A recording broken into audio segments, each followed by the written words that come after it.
I was called a thief while moving my TV into my own house, the very house I just bought with all my savings. There I was, unloading my stuff, when my new neighbor, who somehow decided she was the HOA president, marched up with a clipboard and accused me of stealing from my own home. Yep, you heard that right. I was apparently stealing my own things, even though I had the keys and paperwork to prove it. How does that even happen? Have you ever dealt with a neighbor who thought they ran the whole neighborhood? Or had an HOA Karen moment? Drop a comment and share your stories. It was a Saturday morning, 9 a.m. sharp, and I'd just finished the closing process on my first house in Pine Ridge, a quiet suburb outside Colorado Springs.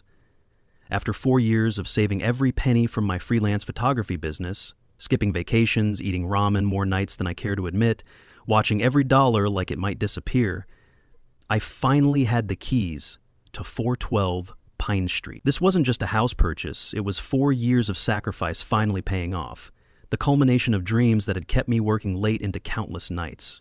The modest 2-bedroom ranch with its decent-sized yard represented everything I'd worked toward, a space I could already picture filled with camera equipment for outdoor shoots and maybe, someday, a family of my own. The U-Haul was packed tight with everything I owned, and I was methodically unloading boxes, trying to be respectful of my new neighbors by keeping the noise down and working efficiently. That's when she appeared, like some kind of suburban apparition from House 387 Pine. Her red bodysuit was fitted perfectly, paired with a white A-line skirt that swayed as she marched toward me, in matching red heels that clicked authoritatively on the asphalt. Everything about her screamed, "Look at me," while I stood there in my practical moving clothes, just trying to get my TV safely inside my new home. "Excuse me, stop right there," she announced like she was calling a board meeting to order. "I'm Lana Mathers, HOA president, and you are not authorized to remove items from this property." Her voice had that particular pitch that cuts through morning air and makes dogs start barking. She positioned herself between me and my front door, clipboard held up like a shield, planted firmly on my driveway like she owned the place. I stood there, frozen, holding a 43-inch television, and I honestly couldn't process what emotions were hitting me first. Was it anger at being falsely accused, humiliation at having neighbors witness this spectacle, or genuine fear that some kind of misunderstanding could result in me being handcuffed in broad daylight on my own property? 4 years of saving, months of house hunting, weeks of paperwork, and now this woman was treating me like a criminal for moving into my own home. I set the TV down carefully on the porch and pulled out my phone, showing her the digital copies of my closing documents, the keys that were still warm in my pocket, and my driver's license with the same address. "Ma'am, I just bought this house. I have all the paperwork right here, and these are my keys." But Lana waved her hand dismissively, her white skirt swishing as she turned away from my evidence. Anybody can fake documents these days. I know for a fact that Mr. Peterson didn't sell this house. The funny thing was, she was half right about Mr. Peterson. He had lived here for 30 years before moving to Florida, but apparently nobody had bothered to tell the self-appointed neighborhood watch. By now, neighbors were starting to peek out from behind curtains and crack open front doors. Dave Thompson from across the street was pretending to check his mailbox while obviously watching the show. Mrs. Henderson, the elderly woman next door, had her face pressed against her kitchen window like she was watching a soap opera. The contrast between my practical moving outfit and Lana's formal wear was creating exactly the kind of spectacle that makes suburban gossip mills run for months. I felt like I was trapped in some kind of absurd theater production where I hadn't been given the script, and everyone was staring at the guy who didn't know his lines. That's when Lana pulled out her phone in a red case that matched her outfit, because of course it did, and announced with theatrical flair, "I'm calling the police to report a burglary in progress." I stood there with my hands still on the TV, wearing my reasonable navy joggers and gray shirt, looking like exactly what I was, a guy moving into his own house. Meanwhile, she started dialing 911 while dressed like she was about to give a presentation to the Junior League. The absurdity of the situation was starting to sink in, and I had a terrible feeling this was just the beginning.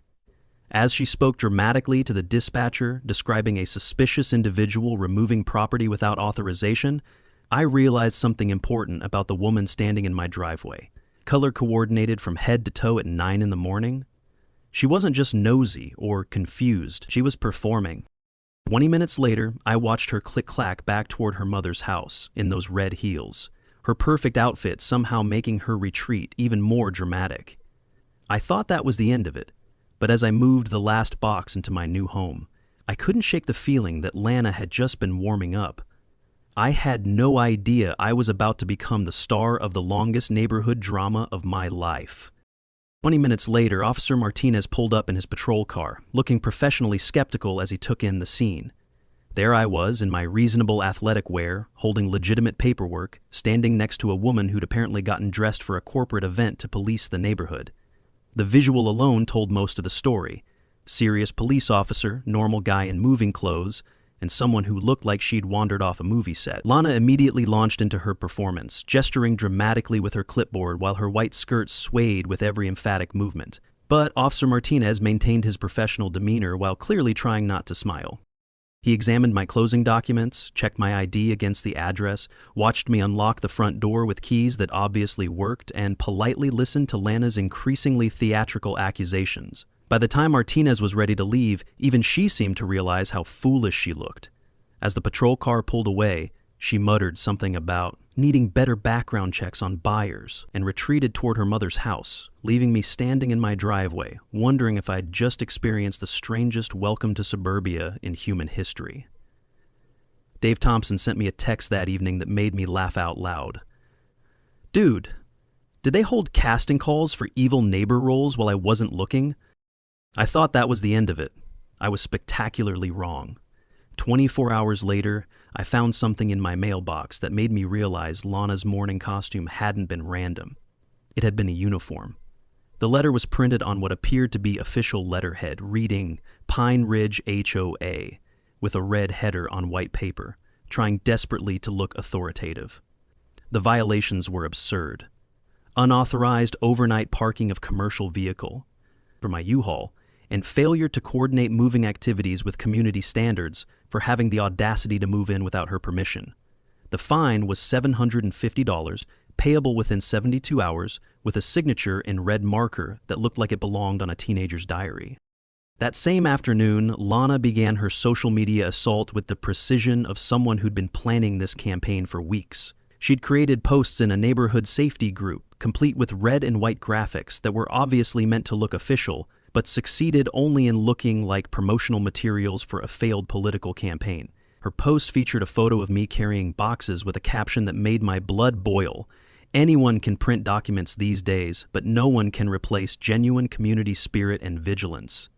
She positioned herself outside my house for what appeared to be a live video, wearing a red cardigan over white blouse, white pants, red accessories, a completely different but equally coordinated outfit. Her performance was worthy of community theater.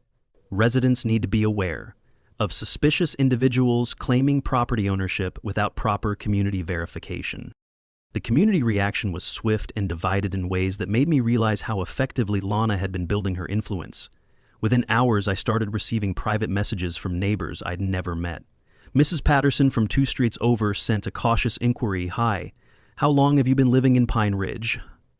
Another message from someone named Karen, the irony wasn't lost on me, asked if I had proper documentation for residents. These weren't hostile messages, but they carried an undertone of suspicion that made me realize Lana's campaign was working.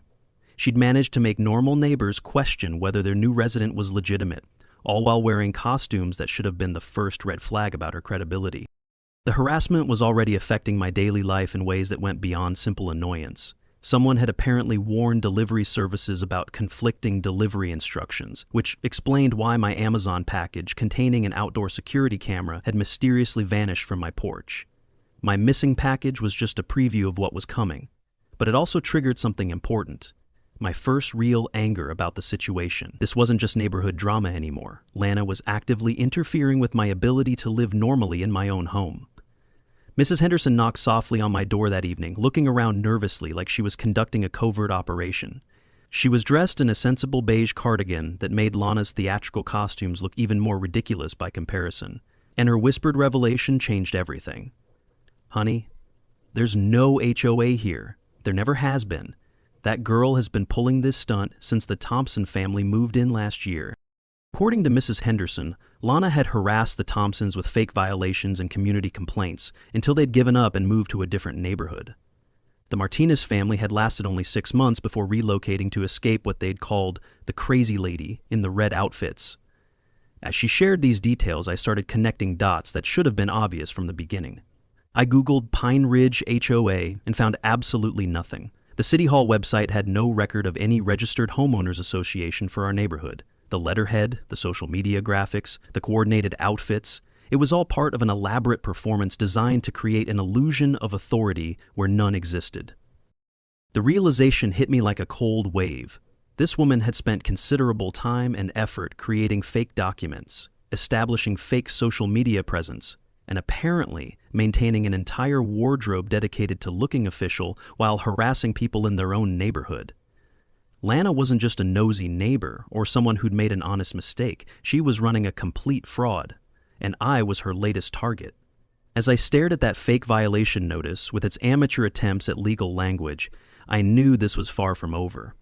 In fact, I was starting to suspect that Lana had just launched the opening salvo in what would become the most elaborate neighborhood war I'd ever witnessed. 3 a.m, I was jolted awake by the distinctive click-click of heels on concrete and the unmistakable sound of someone rummaging through metal trash cans. I peered through the window with my phone's flashlight, certain I must be hallucinating.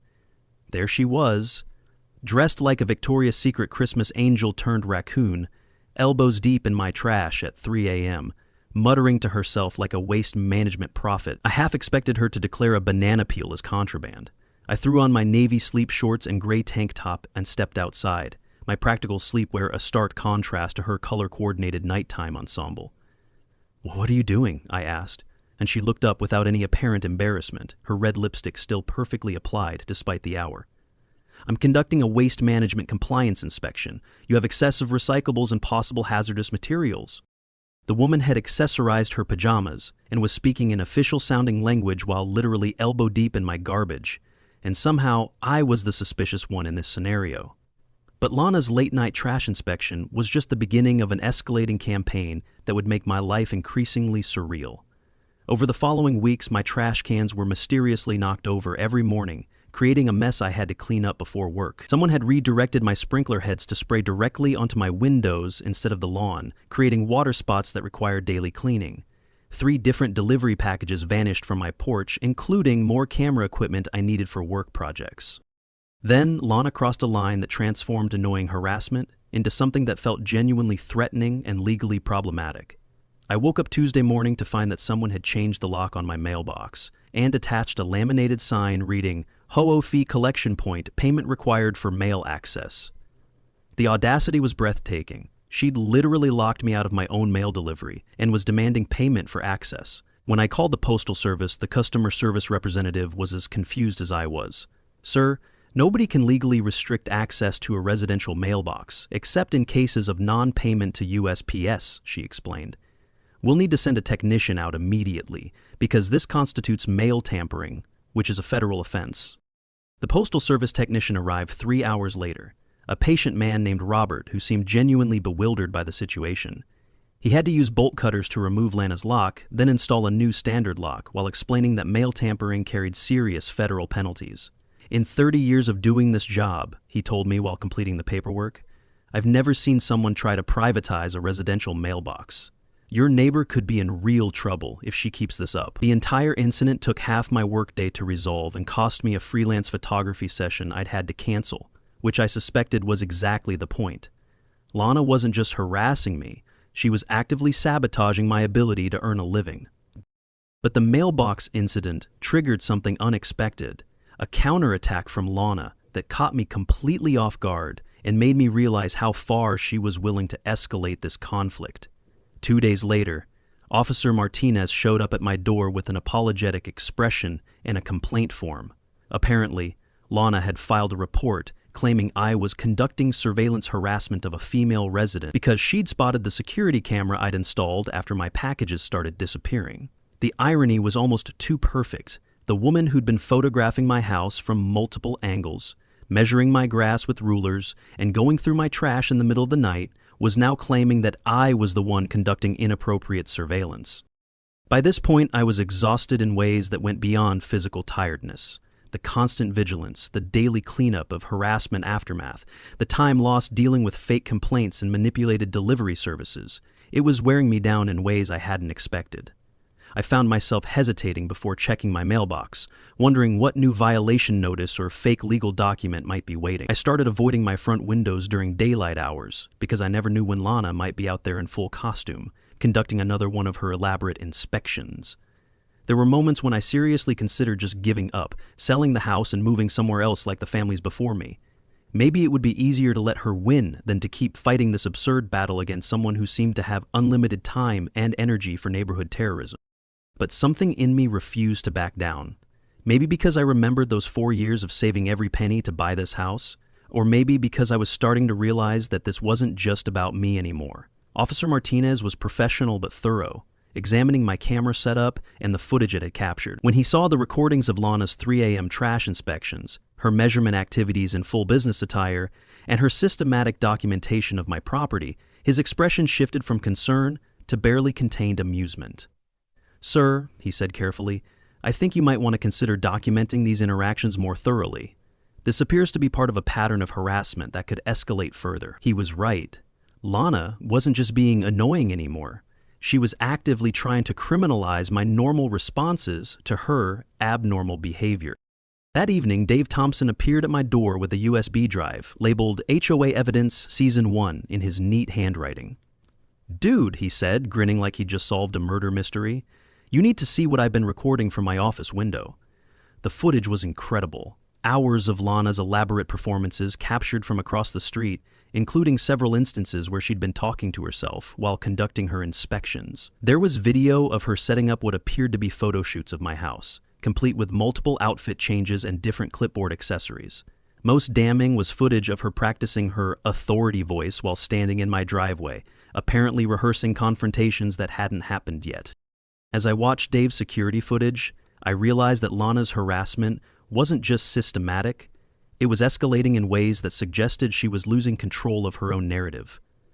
The woman who'd started with theatrical complaints about moving violations was now actively interfering with my mail delivery and trying to criminalize my legitimate security measures. She'd gone from neighborhood busybody to someone who was actively sabotaging my daily life, and her increasingly desperate measures suggested she knew her fake authority was being questioned.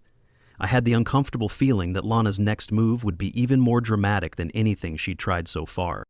After weeks of living like I was under surveillance by the world's most overdressed private investigator, I decided to treat this situation like the professional problem it had become. I traded my casual home clothes for navy chinos and a white Oxford shirt. If I was going to investigate, I needed to look like someone who takes documentation seriously. My home office, once a peaceful space for editing engagement photos, had transformed into a full-blown war room. Bed strings, screenshots, timeline charts. If the FBI rated HOA harassment, I'd be their lead analyst. The first step was creating a comprehensive timeline of Lana's activities, complete with photos of her various outfit choices correlating with specific harassment incidents.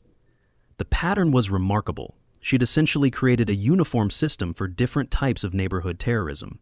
Her outfits weren't just coordinated, they were coded. Red blazer with white skirt meant court is in session. White pants, inspection day.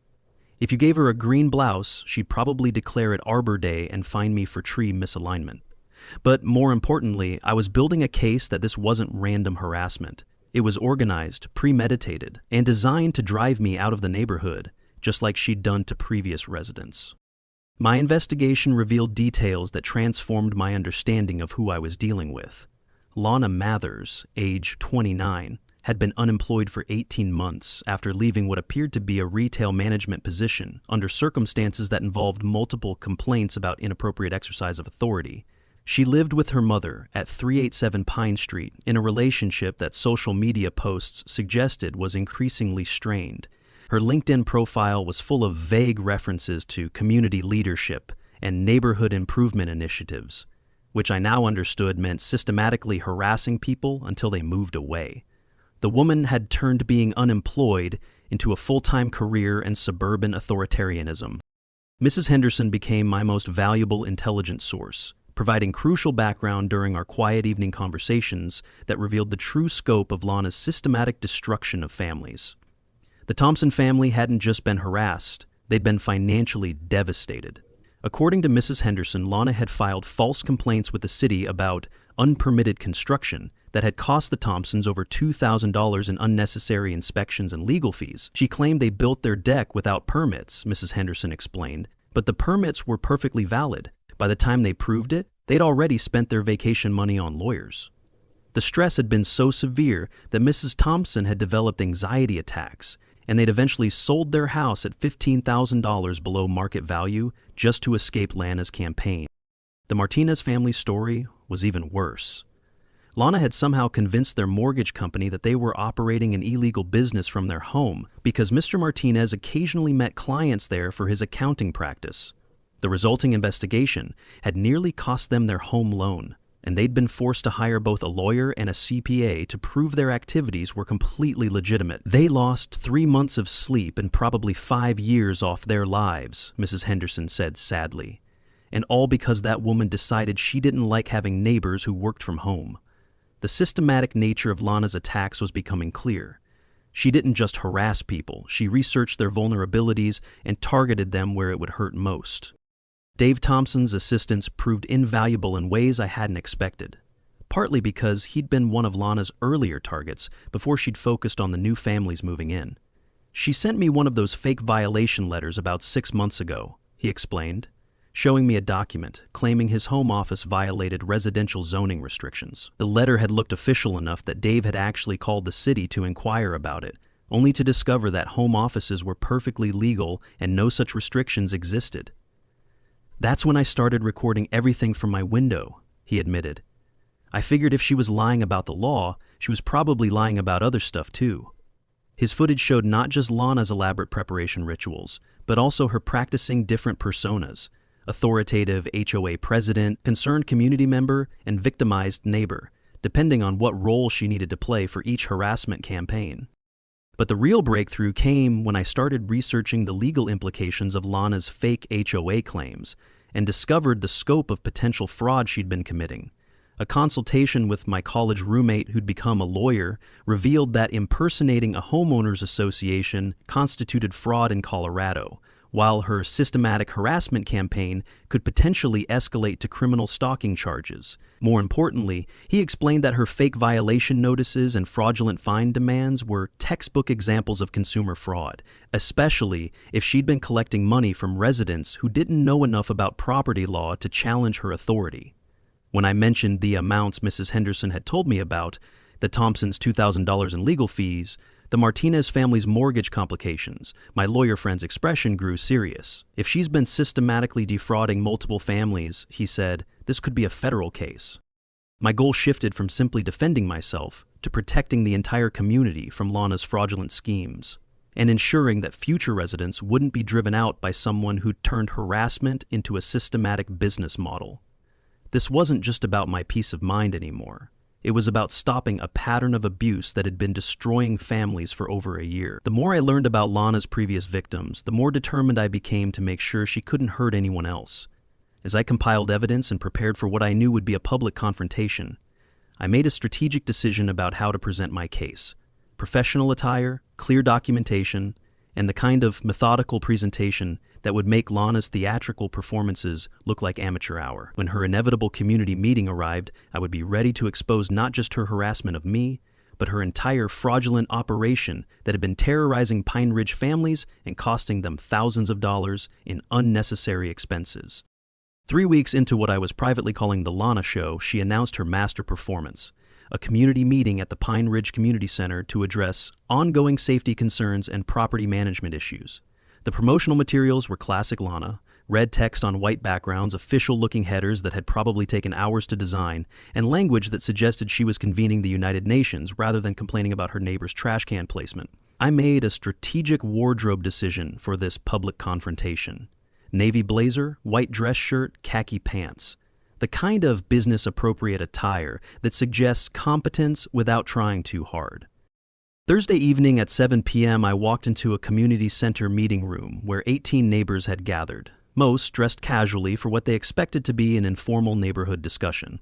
Then Lana made her entrance, and I had to give her credit for commitment to the performance. She'd chosen a show-stopping red cocktail dress with a white blazer, accessorized with a small portable speaker that began playing what sounded like corporate presentation music. Her table display was a masterpiece of theatrical excess. red folders arranged in perfect rows, white laptop positioned just so, and an actual small vase containing red and white flowers that she'd apparently brought from home. The contrast was immediately apparent. A room full of people in suburban casual wear watching someone who'd turned a neighborhood complaint into a multimedia experience.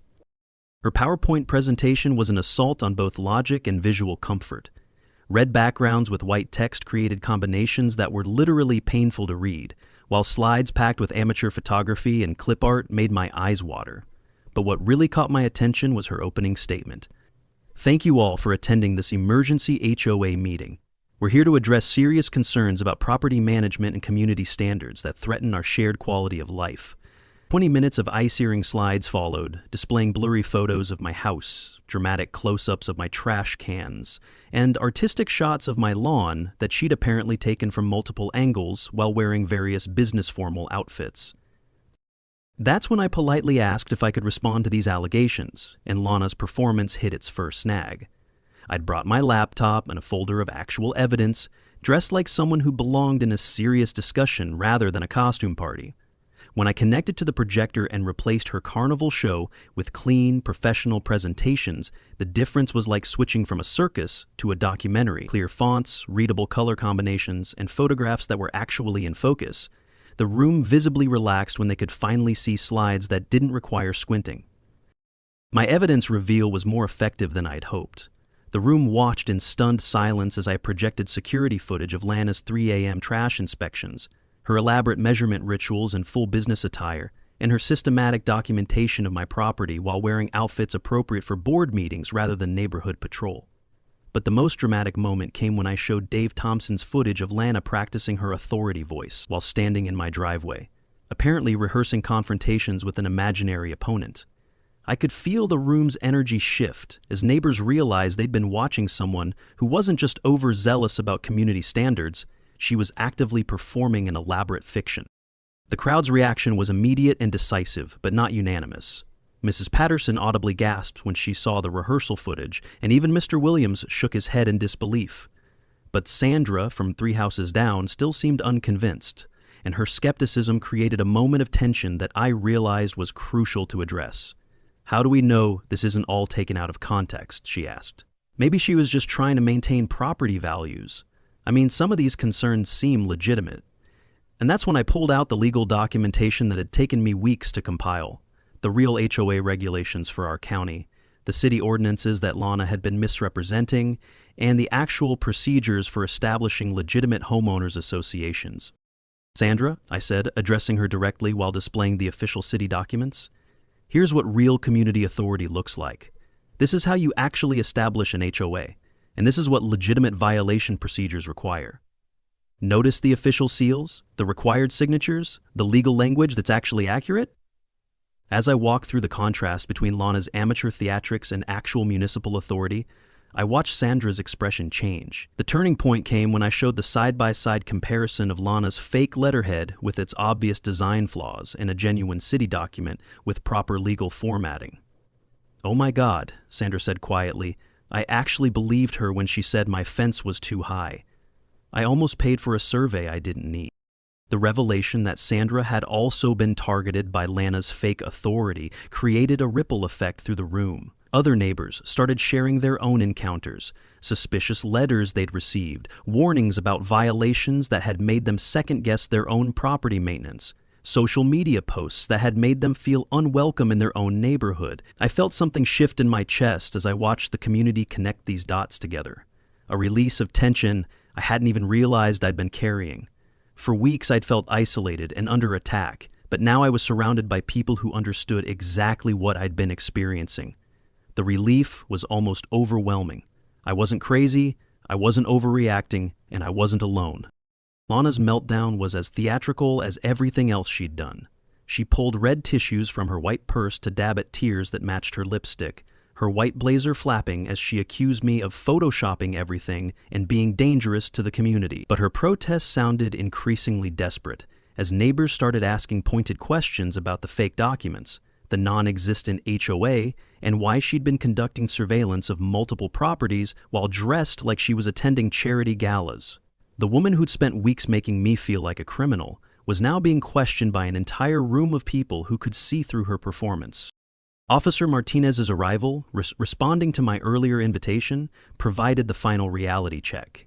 His professional explanation of fraud statutes and harassment laws made it clear that Lana's elaborate performance had crossed well beyond neighborly concern into potential criminal behavior. As he spoke, I watched the last traces of Lana's authority evaporate in real time. The meeting ended with what amounted to an informal community vote of no confidence in her self-appointed leadership, and as she gathered her red folders and white laptop, clicking across the floor in those red heels while her white blazer hung limp with defeat, I felt something I hadn't experienced in months. Genuine peace.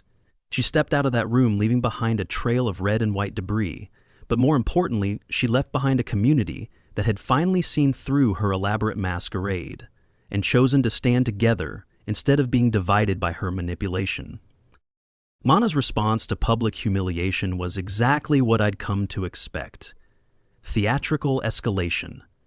Within 48 hours of the community meeting, she'd filed a police report claiming I had threatened and intimidated her during the presentation, conveniently forgetting that Officer Martinez had witnessed the entire event. Her court appearance outfit was a red power dress with white accessories that belonged in a corporate boardroom rather than a municipal courthouse, creating the same inappropriate formal presentation that had marked all her previous performances. But the legal system proved to be the least of Lana's problems. My investigation had uncovered what turned out to be a much larger pattern of organized fraud that extended far beyond Pine Ridge. That P.O. box at the UPS store wasn't just for our neighborhood. It was headquarters for similar operations across Colorado Springs. Lana had been running fake HOA scams in two other communities, Meadowbrook Estates and Sunset Hills. Her methodology was consistent across all three locations: establish fake authority through professional-looking documents, target new residents who were unfamiliar with local regulations, and collect fraudulent fines from people who assumed her claims were legitimate. In Meadowbrook Estates alone, she'd collected over $1,200 from 6 different families who'd paid her fake architectural review fees rather than challenge what they thought was legitimate HOA authority. The Sunset Hills operation was even more sophisticated and lucrative. Lana had convinced residents that they needed to pay community improvement assessments, ranging from $50 to $200 per household, supposedly for neighborhood beautification projects that never materialized. Over 8 months, she'd collected nearly $2,000 from families who'd trusted her official-looking letterhead and professional presentation style. The total across all 3 communities was staggering, over $4,500 in fraudulent collections, not counting the additional thousands that families like the Thompsons and Martinez had spent on legal fees and unnecessary inspections caused by her false complaints to city offices. When Channel 7 News picked up the story, the scope of Lana's operation became clear to the entire city. Their coverage featured interviews with families from all 3 targeted neighborhoods, and the visual consistency was striking. Normal people in appropriate casual clothing describing harassment from someone they all identified as the woman in the bright red and white outfits. Her elaborate costume strategy had worked perfectly as a branding mechanism, just not in the way she'd intended. Instead of projecting authority, her theatrical presentations had made her instantly recognizable as a fraud across multiple communities. The media attention triggered a family intervention that was both heartbreaking and revealing.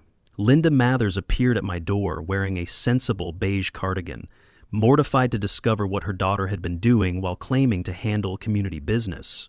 But the most emotional moment came during Lana's court proceedings, when Mrs. Martinez, one of the families who'd been driven from Pine Ridge, encountered Linda in the courthouse hallway. I watched from across the room as Mrs. Martinez quietly told Linda about the months of anxiety attacks her family had endured, the near loss of their home loan, and the therapy their youngest daughter still needed because she'd developed a fear of authority figures after watching her parents struggle with Lana's harassment campaign. Linda Mathers listened with tears in her eyes as Mrs. Martinez explained how they'd spent their daughter's college fund on legal fees to prove their home-based accounting practice was legitimate, money they were still trying to rebuild 2 years later. "I thought I was raising a daughter who cared about community," Linda whispered to Mrs. Martinez. "I had no idea she was destroying families." The encounter lasted only a few minutes, but I could see it devastated Linda in ways that court documents and news reports hadn't. This wasn't just about fake documents or harassment campaigns. It was about real people whose lives had been damaged by her daughter's elaborate fantasy of authority and control. But the most damaging revelation came from the psychological evaluation that the court ordered as part of Lana's legal proceedings. The assessment revealed classic patterns of narcissistic behavior combined with what the psychologist termed authority compensation syndrome, creating fake positions of power to make up for inability to earn legitimate authority through competence. Her elaborate, color-coordinated presentations were described as performance behaviors designed to create impressions of institutional backing where none existed. In plain English, she'd been playing dress-up with such commitment that she'd convinced herself it was real, and the financial success of her scams had reinforced her delusion that she was providing a legitimate service to communities that needed her oversight. The legal consequences were comprehensive and swift. Lana was required to pay full restitution to all victims of her fake HOA schemes, nearly $5,000 in fraudulent fines plus administrative costs and legal fees. She received 240 hours of community service, which seemed appropriately ironic given her claims about community leadership, plus mandatory counseling and 2 years of probation. Most importantly for my daily life, I obtained a restraining order that prohibited her from contacting me, approaching my property, or continuing any form of harassment campaign. The social consequences were arguably more devastating than the legal ones. Lana's elaborate performance had made her a cautionary tale across Colorado Springs, her signature red and white outfits now serving as a warning sign that someone claiming community authority might not be who they appeared to be. 6 months after Lana's spectacular fall from her imaginary throne, life in Pine Ridge had settled into something I'd never experienced before. Actual community. My photography business was thriving, partly because word had spread about how professionally I'd handled the neighborhood crisis, and clients appreciated working with someone who documented problems as effectively as I'd documented Lana's harassment campaign. The irony wasn't lost on me that her attempts to destroy my reputation had actually enhanced it throughout Colorado Springs. Neighbors who'd been distant during Lana's reign of theatrical terror had become genuinely friendly, united by the shared experience of discovering they'd all been manipulated by someone in costume. The community healing was remarkable to witness. Mrs. Henderson and I had developed a real friendship based on our collaboration during the investigation, and she'd become something of a neighborhood historian, sharing stories about Pine Ridge before Lana's arrival that painted a picture of the peaceful community we were becoming again. Dave Thompson had evolved from helpful neighbor to genuine friend, the kind who actually borrows tools and returns them improved. Even Mrs. Patterson, who'd initially supported Lana's community safety campaign, had apologized and become one of the most vocal advocates for looking out for each other in healthier ways. My symbolic victory came in the form of a woodworking project that perfectly captured the absurdity of the entire experience.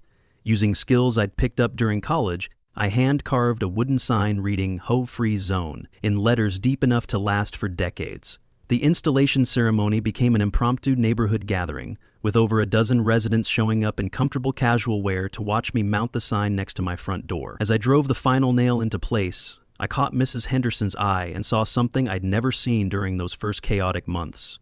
A genuine, relaxed smile that told me we'd all finally found peace. "You know," she said softly, "this is the first time in 2 years I've seen this many neighbors together without someone trying to tell us what we're doing wrong." The neighborhood barbecue I hosted that summer was everything Lana's community meeting had pretended to be, an actual gathering of people who genuinely cared about their shared space. Dave brought his famous potato salad and stories about his kids' soccer season. Mrs. Patterson contributed homemade coleslaw and gossip about the new family moving into the old Martinez house. Sandra, who'd initially defended Lana, showed up with a peach cobbler and a sheepish admission that she'd been so worried about property values that she'd forgotten about human values. The Hendersons brought folding chairs and something even more valuable: stories. "During the war," Mrs. Henderson told us as we sat around my backyard fire pit, "my mother used to say that the worst thing about bad neighbors wasn't the noise or the mess. It was how they made you forget what good neighbors looked like." She gestured around the circle at all of us, relaxed and laughing in the evening light. She said that healing a community after someone toxic leaves isn't about forgetting what happened. It's about remembering who you really are when you're not being attacked. Her words carried weight that went beyond our specific situation. reminding us that what we'd experienced with Lana was an interruption of normal community life, not a definition of it. But even in victory, I maintained a small reminder of vigilance that reflected how the experience had changed me. My Ring doorbell still recorded activity, capturing the ordinary rhythm of suburban life. Delivery drivers, neighbors walking dogs, kids riding bikes. No more red and white figure lurking in the background with measuring tools and clipboards. No more fake legal documents in coordinated envelopes. No more social media campaigns about imaginary safety concerns. Just the peaceful routine of people living their lives without harassment from someone cosplaying as community authority. Yet I kept the cameras running, not from paranoia, but from the hard-earned knowledge that sometimes the most theatrical neighbors are the most dangerous ones. That lesson prompted one final security addition that my friends found amusing, but I considered practical wisdom. I installed one more camera covering the back of my property, not facing any neighbor's windows, but providing a clear view of my rear yard and garden area. When Dave asked about it, I explained with a slight smile.